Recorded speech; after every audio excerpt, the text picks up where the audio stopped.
Part 2 Rajasthan GK. प्रश्न आपके सामने है। प्रश्न को पढ़ो कि राजस्थान में त्योहारों की शुरुआत श्रावणी तीज से होती है और अंत कहाँ होता है, ये आपको प्रश्न ने पूछा है साथियों। सेकेंड भर्ती परीक्षा में पूछा गया प्रश्न है साथियों, ध्यान रखना है, ठीक है ना। जितने भी साथी जुड़े हुए हैं ना, सभी का स्वागत है साथियों। प्रत्येक प्रश्न का आपको राइट आंसर कमेंट बॉक्स में बताना है। और अभी तक क्लास को लाइक नहीं किया तो लाइक करें, अपने दोस्तों को शेयर करें। जितने भी साथी चैनल पर नए हैं वो चैनल को सब्सक्राइब करके जरूर रखें। निश्चित तौर पर आपको अपने चैनल से अगर आप जुड़ रहे हो, अपने परिवार का हिस्सा बन रहे हो, तो आपको सफलता तक पहुंचा दिया जाएगा साथियों। बस ईमानदारी से क्लास को पूरा देखना है। लास्ट में कमेंट करके बताना है कि आपको क्लास कैसी लगी, कितने प्रश्न आपने सही किए, ठीक है ना। 21 प्रश्न मिलेंगे आपको साथियों, शानदार और जबरदस्त लेवल के हैं। हर एक प्रश्न को व्याख्यात्मक रूप से बताया जाएगा। हर एक प्रश्न के साथ किस प्रकार का प्रश्न बन सकता है वो सारी चीजें बताई जाएंगी। अब इस प्रश्न का राइट आंसर आपको बताना। देखो, राजस्थान की शुरुआत तो आपकी श्रावणी तीज से होती है साथियों, लेकिन अंत कहां से होता है, तो इसके बारे में एक कहावत है साथियों। कहावत क्या है कि तीज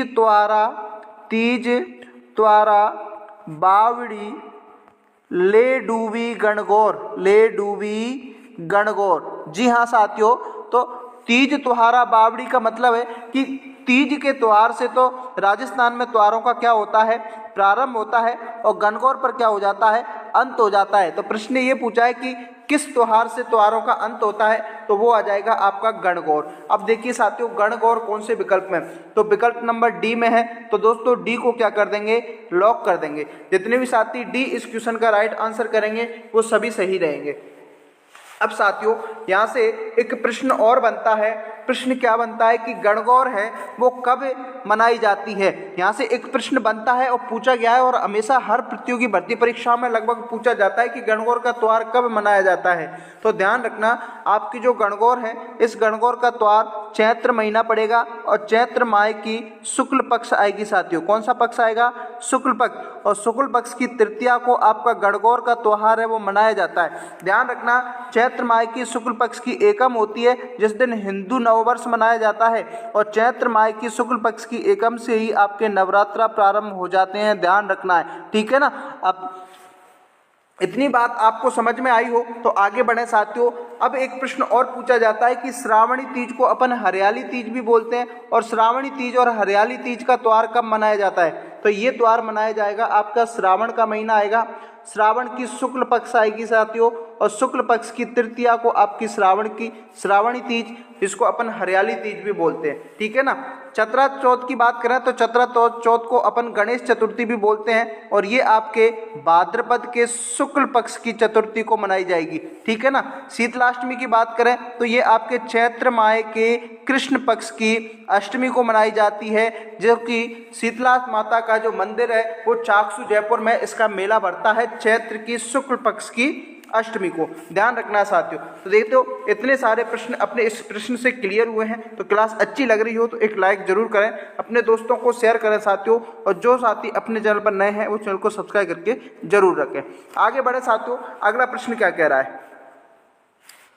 अगला प्रश्न है कि अक्षय तृतीया का त्योहार है वो कब मनाया जाता है। वेरी वेरी इंपॉर्टेंट क्वेश्चन है साथियों। वैसे मैं आपको बता दूं कि अपनी क्लास के हर एक प्रश्न है ना वो इंपॉर्टेंट ही रहता है, क्योंकि हर एक प्रश्न पूर्व प्रतियोगी भर्ती परीक्षा में पूछा गया है। इससे आपको ये पता चलता है कि प्रश्न किस प्रकार के आते हैं। और ध्यान रखना साथियों, चाहे आप रीट मुख्य भर्ती परीक्षा की तैयारी कर रहे हो, प्री BSTC की तैयारी कर रहे हो, जेल प्रहरी चतुर्श्रेणी किसी भी भर्ती की परीक्षा की तैयारी कर रहे हो, अपने चैनल से जुड़िए।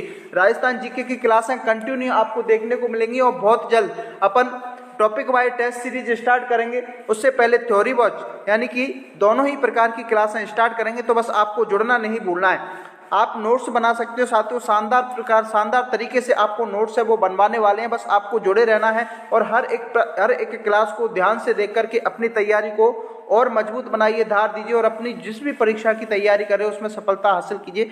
ऐसी मैं आपके लिए मेहनत कर रहा हूं साथियों, और आपको भी मेहनत करने की आवश्यकता है। अब देखो, अक्षय तृतीया का त्योहार कब मनाया जाता है। देखो, अक्षय तृतीया के त्योहार की बात करें तो सीधे अपन वैशाख महीने में चले जाएंगे साथियों। कौन से महीने में जाएंगे, वैशाख महीने के शुक्ल पक्ष की तृतीया पड़ती है। कौन सी, बैसाख महीने की शुक्ल पक्ष की तृतीया पड़ती है, जिस दिन आपकी अक्षय तृतीया मनाई जाती है, जिसको अपन अखा तीज भी बोलते हैं। क्या बोलते हैं? अखा तीज बोलते हैं। अब बताओ कौन से विकल्प में? बैसाख की शुक्ल पक्ष की तृतीया विकल्प नंबर ए में है, तो ए इस क्वेश्चन का क्या रहेगा साथियों? राइट आंसर हो जाएगा। यहाँ से एक प्रश्न और बनता है जो कि अक्सर परीक्षा में पूछा जाता है कि सर्वाधिक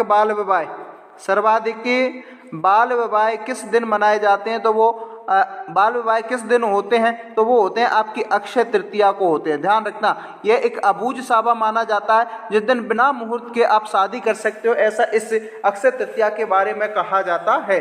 ध्यान रखना है, अगर आपकी शादी के लिए अगर कोई सावा नहीं बन रहा हो तो आप अक्षय तृतीया का वेट कीजिए साथियों। अक्षय तृतीया के दिन आपकी शादी करा दी जाएगी। ध्यान रखना है, ठीक है। लेकिन उससे पहले नौकरी लग जाना, क्या कर लेना? उससे पहले नौकरी लग जाना साथियों। 2025 आपका होने वाला है, ध्यान रखना, ठीक है ना। आप किसी भी भर्ती परीक्षा की तैयारी कर रहे हो, पूर्ण मनोयोग से तैयारी कीजिए। अगर आप ईमानदारी से तैयारी करते हो तो सिलेक्शन पक्का है। ध्यान रखना। अगले प्रश्न की ओर बढ़ते हैं। अगला प्रश्न बहुत ही शानदार है साथियों। प्रश्न को देखो और राइट आंसर कमेंट करके बताओ। जितने भी साथी जुड़े एक बार प्रत्येक प्रश्न का राइट आंसर कमेंट करते चलिए साथियों। लाइक नहीं किया तो लाइक करो, आपके लाइक से मोटिवेशन मिलता है, ठीक है ना। बीलों के कमरे के बाहर स्थित बरामदे की गैलरी को क्या कहा जाता है? ये भी थर्ड ग्रेड भर्ती परीक्षा में पूछा गया प्रश्न है। पाल कहा जाता है क्या? बोलावा कहा जाता है? कू कहा जाता है? या डहलिया कहा जाता है? देखिए, बील के जो कमरे होते हैं उसके बाहर एक बरामदा होता है, उसको डहलिया के नाम से जाना जाता है। किसके नाम से जाना जाता है? डहलिया। डहलिया कौन से विकल्प में? डी में। तो डी को क्या करेंगे? लॉक कर देंगे। जितने भी साथी डी विकल्प का चयन करेंगे सभी सही रहेंगे। अगले प्रश्न की ओर बढ़ते हैं साथियों। अगला प्रश्न क्या कह रहा है? प्रश्न को ध्यान से पढ़ो, ध्यान रखना है। अगले प्रश्न की ओर बढ़े। अगला प्रश्न क्या है कि माही नदी का उद्गम आपका कहाँ से होता है? शानदार प्रश्न है, वेरी वेरी इंपॉर्टेंट क्वेश्चन है साथियों। माही नदी का उद्गम थर्ड ग्रेड भर्ती परीक्षा हुई थी आपकी, उर्दू L2 में पूछा गया प्रश्न है। ध्यान रखना, यहाँ से आपके सारे प्रश्न क्लियर करने वाला हूँ। ध्यान रखना है साथियों, आपकी माही नदी का उद्गम की बात की जाए, ठीक है ना, तो माही नदी का उद्गम आपके धार जिला आता है मध्य प्रदेश में, वहां से इसका उद्गम देखने को मिलता है। तो बी विकल्प तो इस क्वेश्चन का क्या रहेगा साथियों? राइट आंसर हो जाएगा। कौन सा हो जाएगा? बी विकल्प इस क्वेश्चन का राइट आंसर हो जाएगा। अब इससे संबंधित कुछ चीजें मैं आपको बता रहा हूं, जहां से प्रश्न है वो बन सकता है, ठीक है ना। ध्यान रखना, पूरा देखना ध्यान से। राजस्थान आपका MP का एक जिला आता है साथियों, धार जिला। कौन सा जिला आएगा? धार जिला आएगा। और धार जिले के अमरोरू की पहाड़ियां के पास एक सरदारपुरा गांव आएगा भाई। कौन सा आएगा? सरदारपुरा। और सरदारपुरा के निकट विंध्याचल पर्वतमाला की पहाड़ियां हैं, और विंध्याचल पर्वतमाला की पहाड़ियों के पास में ही एक झील मिलेगी जिसको मेहद झील के नाम से जानते हैं। और इस मेहद झील से ही आपकी किस नदी का? माही नदी का क्या होता है साथियों? उद्गम होता है। और यहाँ पर अपना राजस्थान है। क्या है? यहाँ पर अपना क्या है साथियों? राजस्थान है। और राजस्थान के ये आपके बांसवाड़ा जिले से, कौन से जिले से? बांसवाड़ा जिले से प्रवेश करती है और डूंगरपुर जिले में बहते हुए फिर से गुजरात में आपकी जो खंबात की खाड़ी आती है उसमें मिल जाती है। ध्यान रखना है साथियों, ठीक है ना। तो अब इससे प्रश्न क्या बनेगा? इससे प्रश्न ये बनेगा सर कि राजस्थान में आपकी जो माही नदी है उसका उद्गम कौन से जिले से होता है? तो बांसवाड़ा जिले से होता है। एक प्रश्न तो ये बनेगा। बांसवाड़ा में भी कौन सा गांव आता है? खादू गांव आता है साथियों। कौन सा गांव? खादू गांव। ध्यान रखना, आपकी जो माही नदी है, ये माही नदी कर्क रेखा को 2 बार काटती है। कर्क रेखा को 2 बार काटने वाली नदी कौन सी है? तो वो आएगी आपकी माही नदी। उल्टे यू आकार में बहने वाली नदी, उल्टे यू आकार में बहने वाली नदी कौन सी आएगी? तो सर माही नदी आएगी।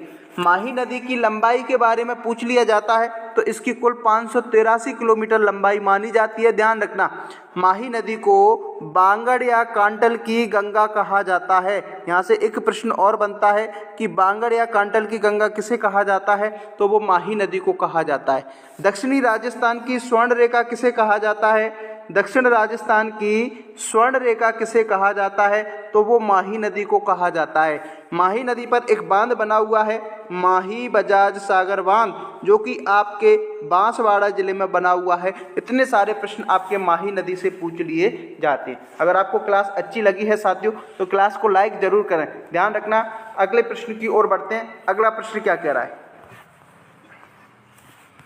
अगला प्रश्न है कि डामोर जनजाति राजस्थान के मुख्यतः कौन कौन से जिलों में पाई जाती है। डामर जनजाति की बात करें तो ये राजस्थान के डूंगरपुर जिले में मिलेगी, एक तो कौन से जिले में, डूंगरपुर जिले में, एक आपके बांसवाड़ा जिले में मिल जाएगी और एक आपके उदयपुर जिले में मिल जाएगी। इन 3 जिलों में लगभग सर्वाधिक आपकी डामोर जनजाति देखने को मिलती है। अब डूंगरपुर, बांसवाड़ा और उदयपुर विकल्प नंबर ए में है, तो ए इस क्वेश्चन का क्या रहेगा साथियों, राइट आंसर हो जाएगा। अगला प्रश्न देखो, अगला प्रश्न क्या है, सांझी का त्योहार किससे संबंधित है। इस प्रश्न को मैं करा चुका हूं साथियों। सांझी का त्योहार आपके महिलाओं और लड़कियों से देखने को मिलता है। किससे, महिलाओं और लड़कियों से संबंधित सांझी का त्योहार देखने को मिलता है। ध्यान रखना विकल्प नंबर सी इस क्वेश्चन का क्या रहेगा, राइट आंसर रह जाएगा। जितने भी साथी सी को चयन करेंगे सभी सही रहेंगे। अगले प्रश्न की ओर बढ़ो साथियों। अगला प्रश्न असिस्टेंट प्रोफेसर भर्ती परीक्षा 2023 में पूछा गया प्रश्न है, मारवाड़ क्षेत्र में जो लोकप्रिय त्योहार मनाया जाता है गुड़ला, ये गुड़ला का त्योहार कब मनाया जाता है, ये प्रश्न आपसे पूछा है साथियों। तो ये मनाया जाता है, आपके चैत्र का महीना आता है साथियों, चैत्र के महीने की कृष्ण पक्ष आती है और कृष्ण पक्ष की अष्टमी से चैत्र के शुक्ल पक्ष की तृतीया तक ये मनाया जाता है। चैत्र के कृष्ण पक्ष की अष्टमी से शुक्ल पक्ष की तृतीया तक ये मनाया जाता है। तो डी विकल्प इस क्वेश्चन का क्या रहेगा, राइट आंसर हो जाएगा। ठीक है ना। अगले प्रश्न की ओर देखो साथियों। अगला प्रश्न क्या कह रहा है, चुकंदर पर आधारित प्रथम चीनी उद्योग कहाँ स्थापित किया गया था। बताओ, आरएएस प्री भर्ती परीक्षा में पूछा गया प्रश्न है, चुकंदर पर आधारित प्रथम चीनी उद्योग कहाँ स्थापित किया गया। ए विकल्प में श्री गंगानगर में, भोपाल सागर में, केशोराय पाटन में या उदयपुर में। बताओ भाई, कमेंट करके बताओ 8वें क्वेश्चन का राइट आंसर।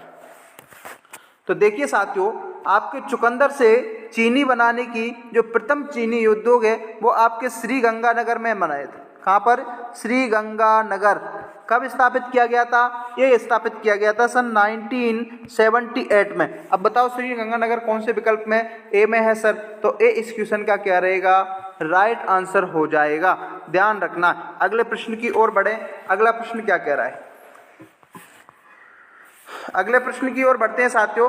अगला प्रश्न है आपका, मेवाड़ टेक्सटाइल मिल अवस्थित है। बताओ, मेवाड़ टेक्सटाइल मिल कहाँ स्थित है, ब्यावर में है क्या, भीलवाड़ा में है, बांसवाड़ा में या पाली में। कमेंट करके बताओ 10वें क्वेश्चन का right answer. Mewar textile mill की बात करें तो ये आपके भीलवाड़ा जिले में देखने को मिलेगा साथियों। कौन से जिले में, भीलवाड़ा जिले में। भीलवाड़ा जिला, ध्यान रखना, अब्रक नगरी जिसको बोलते हैं, अब्रक नगरी, वस्त्रों की नगरी, किसको, भीलवाड़ा को। यहाँ से प्रश्न पूछे जाते हैं प्री बीएसटीसी वाले, ध्यान रखना है। मेवाड़ टेक्सटाइल मिल भीलवाड़ा में कब इसकी स्थापना की गई थी, तो इसकी स्थापना की गई थी 1938 में। यहाँ से भी एक प्रश्न पूछ लिया जाता है। बी विकल्प इस क्वेश्चन का राइट आंसर रहेगा साथियों। अगले प्रश्न की ओर बढ़ते हैं। अगला प्रश्न क्या कह रहा है भाई, अगला प्रश्न है कि राजस्थान में कौन से भू आकृतिक क्षेत्र मुकुंदरा और बूंदी की पहाड़ियां स्थित हैं। साथियों, आप प्री बीएसटीसी की तैयारी कर रहे हो ना, तो अपनी इस क्लासों को रोजाना देखते चलिए। चतुर्थ श्रेणी के लिए, जेल प्रहरी के लिए और रीट मुख्य भर्ती परीक्षा के लिए सभी विद्यार्थियों के लिए क्लासें इंपॉर्टेंट है। प्री बीएसटीसी के लिए, चतुर्थ श्रेणी के लिए तो वेरी वेरी इंपॉर्टेंट है। हर एक प्रश्न आपकी परीक्षा के लेवल का है साथियों, ध्यान में रखना है। राजस्थान के कौन से भू क्षेत्र में मुकुंदरा और बूंदी की पहाड़ियां देखने को मिलती हैं, ये प्रश्न ने पूछा है। तो बताओ भाई, राजस्थान के आपका 4 भागों में भौतिक विभाजन किया है। एक तो आता है आपका पश्चिमी मरुस्थलीय प्रदेश, एक आएगा आपकी अरावली पर्वतमाला, एक आएगा आपका पूर्वी मैदानी क्षेत्र और एक आएगा आपका दक्षिण पूर्वी पठार। तो मुकुंदरा और बूंदी की पहाड़ियां हैं, ये आपके दक्षिण पूर्वी पठारी क्षेत्र में देखने को मिलेंगी। अब बताओ दक्षिण पूर्वी पठारी क्षेत्र कौन से विकल्प में है सर, डी में है। तो डी इस क्वेश्चन का क्या रहेगा, राइट आंसर रह जाएगा। अगला प्रश्न देखो साथियों, अगला प्रश्न क्या कह रहा है। अगला प्रश्न है कि बाड़मेर और जैसलमेर में तेल और प्राकृतिक गैस के भंडार किस काल में बने थे। देखिए, आपके प्री कैम्ब्रियन काल विकल्प नंबर ए में है, क्रीटेशियस काल, टर्सरी काल और प्लेटिस्टीशियन युग। साथियों, जब अपन राजस्थान का भौतिक प्रदेश का विभाजन पढ़ेंगे ना, तब जाके ये आपके प्री कैम्ब्रियन काल, क्रीटेशियस काल, टर्सरी काल, प्लेटिस्टीशियन युग सभी समझ में आएंगे। जब अपन पूरा भौतिक विभाजन करेंगे तब पढ़ाएंगे पेंजिया क्या होता है, पैंतालासा क्या होता है, तैतीस सागर का अवशेष तारके मरुस्थल को क्यों कहा जाता है, अरावली को गोंडवाना रेंज का अवशेष क्यों कहा जाता है, सारी चीजें अपन क्लियर करेंगे जब अपन राजस्थान का भौतिक विभाजन पढ़ेंगे। बाड़मेर और जैसलमेर 13 प्राकृतिक गैस भंडार आपके टर्सरी काल में देखने को मिलेंगे। से विकल्प इस क्वेश्चन का राइट आंसर हो जाएगा। जितने भी साथी से को लॉक कर रहे हैं ना, वो सभी सही रहने वाले हैं। एक बार जितने भी साथी जुड़े हैं सभी का स्वागत है। साथियों, प्रत्येक प्रश्न का राइट आंसर आप कमेंट करके चलते चलिए, छापते चलिए हर एक प्रश्न का राइट आंसर। लाइक क्लास को नहीं किया है तो एक बार लाइक जरूर करें, अपने दोस्तों को शेयर करें। भाई क्लास स्टार्ट हो चुकी है, सोए हुए उनको जगाओ, सोने का समय नहीं है साथियों, उठो जागो और जब तक मत सो जब तक आपके लक्ष्य की प्राप्ति ना हो। आपका लक्ष्य निर्धारित कीजिए, कौन सा आपका लक्ष्य है। जब तक आपका लक्ष्य प्राप्त नहीं हो जाता तब तक निरंतर अपनी मेहनत को जारी रखिए, ठीक है ना। एक दिन आपको लक्ष्य जरूर मिलेगा जब आप निरंतर तैयारी रखते हो, ठीक है ना। लोक गायकी का 4 वेद शैली राजस्थान के किस नगर में है, बताओ। सीनियर आपकी जो भर्ती परीक्षा सेकंड ग्रेड की हुई थी उसमें पूछा गया, और ये अभी आपकी पशु परिचर भर्ती का परीक्षा का पेपर हुआ था ना, उसमें ये प्रश्न पूछा गया था। 4 वेद कहाँ से संबंधित है? चलिए 4 ऑप्शन आपके सामने हैं, टोंक, जयपुर, अलवर, बीकानेर। कमेंट करके बताओ 4 वेद आपके टोंक जिले से संबंधित है साथियों। कौन से जिले से है? टोंक जिले। कौन से विकल्प में सर? ए में पकड़ेंगे और लॉक कर देंगे। Very good. जितने भी साथी ए को कमेंट कर रहे हैं वो सभी सही रहने वाले हैं। वेरी गुड, बहुत बढ़िया। सभी विद्यार्थियों का कमेंट है वो देखा जाएगा साथियों। प्रत्येक प्रश्न का राइट आंसर आप कमेंट करके बताते चलिए। अगला देखो भाई, ऊंटों के देवता किसे पूजा जाता है ऊंटों के देवता के रूप में, बताओ। रामदेव जी को, मल्लीनाथ जी को, पाबू जी को, देवनारायण जी को। देखो ऊंटों का नाम जहां जाए आपको पाबू जी को विशेष रूप से ध्यान में रख लेना भाई। कौन से जी? पाबू जी। पाबू जी को ऊंटों के देवता के रूप में माना जाता है। यहाँ से पाबू से संबंधित एक प्रश्न और बनता है कि इनका जन्म है वो कहाँ होता है। पाबू जी का जन्म कहाँ होता है बताओ भाई। तो कोलूमंडू गांव आएगा साथियों। कौन सा आएगा? कोलूमंड गांव, फलौदी। फलौदी एक जिला बन गया, वहां पर आपको ये देखने को मिलेगा, ध्यान रखना है, ठीक है ना। इनको गौ रक्षक या ऊंटों के देवता के रूप में जाना जाता है। गौ रक्षक या ऊंटों के देवता के रूप में पाबू जी को जाना जाता है। एक प्रश्न बनता है यहाँ से, ये किसके अवतार माने जाते हैं? तो ये माने जाएंगे आपके लक्ष्मण जी के अवतार। किसके अवतार? लक्ष्मण जी के अवतार पाबू जी को माना जाता है। पाबू जी की घोड़ी से संबंधित प्रश्न पूछा जाता है साथियों कि पाबू जी की घोड़ी का नाम क्या है, तो क्या आएगा? केसर कालमी आएगा। कौन सी कालमी आएगा साथियों? केसर कालमी पाबू जी की घोड़ी का नाम है। और पाबू जी से संबंध एक प्रश्न और पूछा जाता है जो कि वेरी वेरी इंपॉर्टेंट है, वो है कि पाबू जी प्रकाश ग्रंथ के लेखक कौन है? पाबू प्रकाश ग्रंथ के लेखक कौन हैं? तो वो आएंगे आपके ओसियां मोड जी। कौन से आएंगे? ओसियां मोड जी या मोद जी आपको देखने को मिलेगा। ये वेरी वेरी इंपॉर्टेंट प्रश्न है साथियों जो कि परीक्षा में सीधा चपता है, ठीक है। तो सी विकल्प इस क्वेश्चन का क्या रहेगा? राइट आंसर हो जाएगा। अगला प्रश्न देखो साथियों। अगला प्रश्न क्या है कि लोक देवता कल्लाजी राठौड़ के समकालीन मेवाड़ शासक कौन थे? देखिए कल्लाजी राठौड़ के मेवाड़ी समकालीन शासक आपके उदय सिंह आ जाएंगे, ध्यान रखना है, ठीक है ना। मेवाड़ में जब चित्तौड़गढ़ पर अकबर द्वारा आक्रमण किया गया था ना, उस समय कल्लाजी राठौड़ और जयमल फत्ता ने लड़ाई लड़ी थी। विकल्प ध्यान रखना, ए विकल्प सही रहेगा इस प्रश्न का। अगला प्रश्न देखो साथियों, अगला प्रश्न क्या है? वेरी वेरी इंपॉर्टेंट क्वेश्चन है, ध्यान रखना। प्रश्न क्या पूछ रहा है कि निम्न में से कौन सा कथन सही नहीं है। इस प्रकार के प्रश्न अब पूछे जाते हैं। परीक्षा में पैटर्न बदल चुका है साथियों। परीक्षा क्लियर वही विद्यार्थी करता है जो पैटर्न को फॉलो करता है, जो सिलेबस को ध्यान से रखता है और हर एक बिंदु को क्लियर करके चलता है। यूँ तो भीड़ काफ़ी है साथियों, कंपटीशन आज के ज़माने में बहुत हार्ड हो चुका है।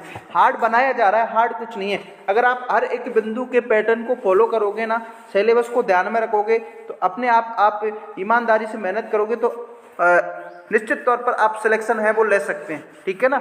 मांगलिया सभी मेहाजी के इष्ट देव हैं, यानी कि मेहाजी सभी मांगलियों के इष्ट देव हैं क्या? बिल्कुल सही है सर। बाबड़ी में इनका मंदिर है, बिल्कुल सही है। मांगलिया मेहाजी का मंदिर बाबड़ी में बना हुआ है। भाद्रपद के कृष्ण जन्माष्टमी को मांगलिया राजपूत मेहाजी की अष्टमी मनाए जाते हैं, ये भी सही है। मेहाजी बाड़मेर में वीर गति को प्राप्त हुए थे क्या? नहीं साथियों, मेहाजी बाड़मेर में वीर गति को प्राप्त नहीं हुए थे। डी विकल्प इस क्वेश्चन का क्या रहेगा भाई?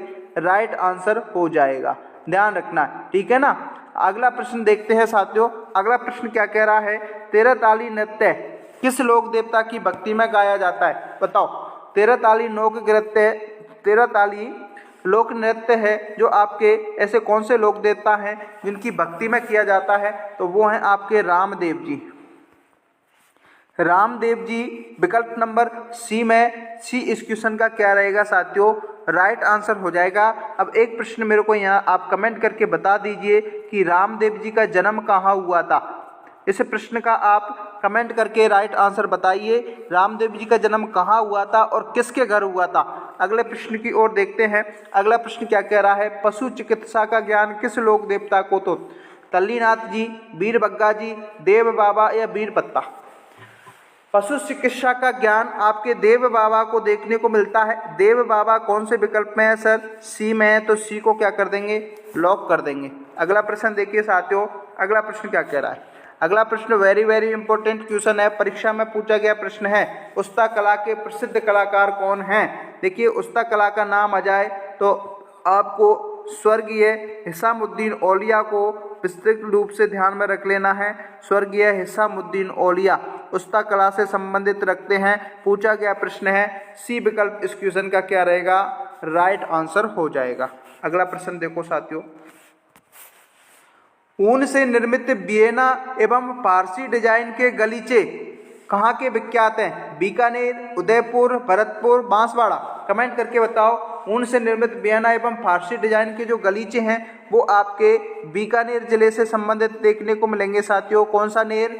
बीकानेर। कौन से विकल्प में है सर? ए में है, तो ए को क्या करेंगे? लॉक कर देंगे। अगला देखिए साथियों। अगला प्रश्न क्या कह रहा है भाई? अगला प्रश्न वेरी इंपॉर्टेंट क्वेश्चन है साथियों। कौन सा सही सुमेलित नहीं है? नहीं को विशेष रूप से ध्यान में रखना है, मैं हर बार बोलता हूँ। देखिए, कठपुतलियाँ कहाँ की प्रसिद्ध हैं? उदयपुर की है क्या? बिल्कुल सही है सर। फड़ चित्रण सायपुरा भीलवाड़ा से संबंधित रखता है क्या? बिल्कुल सही है। सुनहरी टेराकोटा बीकानेर से संबंधित रखता है क्या? अरे बिल्कुल सही है। तो फिर गलत कौन सा है? गलत मिलेगा साथियों आपका आजम प्रिंट है, वो बाड़मेर से संबंधित है क्या? अरे आजम प्रिंट बाड़मेर से संबंधित नहीं है। तो फिर डी विकल्प इस क्वेश्चन का क्या रहेगा? राइट आंसर हो जाएगा। तो 21वें क्वेश्चन का राइट आंसर क्या होगा साथियों? डी होगा। चलो ठीक है सर, आजम प्रिंट बाड़मेर से संबंधित नहीं है, तो फिर किससे संबंधित है? तो एक प्रिंट आती है आजम प्रिंट और एक प्रिंट आती है आपकी जाजम प्रिंट। आजम और जाजम प्रिंट ये आपके चित्तौड़गढ़ जिले से संबंधित देखने को मिलेंगी साथियों। कौन से जिले से? चित्तौड़गढ़ जिले से। यहाँ से भी प्रश्न बनता है, विशेष रूप से ध्यान में रखना है। ठीक है सर, आजम और जाजम प्रिंट चित्तौड़गढ़ से हैं। तो फिर बाड़मेर की प्रसिद्ध प्रिंट कौन सी है? तो बाड़मेर की प्रसिद्ध प्रिंट मिलेगी आपकी अजरक प्रिंट। कौन सी प्रिंट? अजरक प्रिंट, जिसमें आपके लाल और नीले रंग का प्रयोग होता है। कौन से रंग का? लाल और नीले रंग का प्रयोग होता है साथियों। प्रिंट से संबंधित एक प्रश्न और पूछा जाता है कि दाबू प्रिंट कहाँ की प्रसिद्ध है? ये प्रश्न वेरी इंपॉर्टेंट क्वेश्चन है साथियों, प्री बीएसटीसी और चतुर्थ श्रेणी के लिए। दाबू प्रिंट कहाँ की प्रसिद्ध है? तो ये मिलेगी आपकी आकोला। और आकोला कहाँ पड़ता है? आकोला पड़ेगा आपके चित्तौड़गढ़ में, ध्यान रखना है। ठीक है ना। तो इस प्रकार से आप प्रश्नों को याद रख सकते हो साथियों। एक प्रश्न से कितने सारे प्रश्न है वो मैंने क्लियर कराए हैं। क्यों कराए हैं? क्योंकि एक प्रश्न से संबंधित काफ़ी सारे प्रश्न है वो परीक्षा में देखने को मिलते हैं। तो साथियों, ये तो थे आज की क्लास, जिसमें आपके 21 प्रश्न देखने को मिले थे। अब आप पूरी ईमानदारी के बताना कि 21 में से कितने प्रश्न से आप सही कर रहे हो। अगर आप 15 से 16 प्लस प्रश्न कर रहे हो तो आप समझिए कि आपकी तैयारी बहुत शानदार और ज़बरदस्त लेवल की है। अगर आपको क्लास अच्छी लगी हो साथियों तो एक लाइक जरूर कर देना, अपने दोस्तों को शेयर जरूर करें ताकि उनको भी पता चले कि भाई इस प्रकार की क्लासें अपने चैनल पर चलाई जा रही हैं। अगर आप नए हो तो चैनल को सब्सक्राइब करके जरूर रखें और बेल के आइकन को प्रेस कर लें। रेगुलर आपको क्लासें अपने चैनल पर देखने को मिलती हैं साथियों। मिलते हैं नई वीडियो में। रीट पात्रता परीक्षा के लिए topic by test series Hindi की चला रखी है, जिसमें समाज टॉपिक अपन स्टार्ट करने वाले हैं। कल सुबह समाज की क्लास आपको देखने को मिलेगी, विशेष रूप से ध्यान में रखना है। प्रीवियस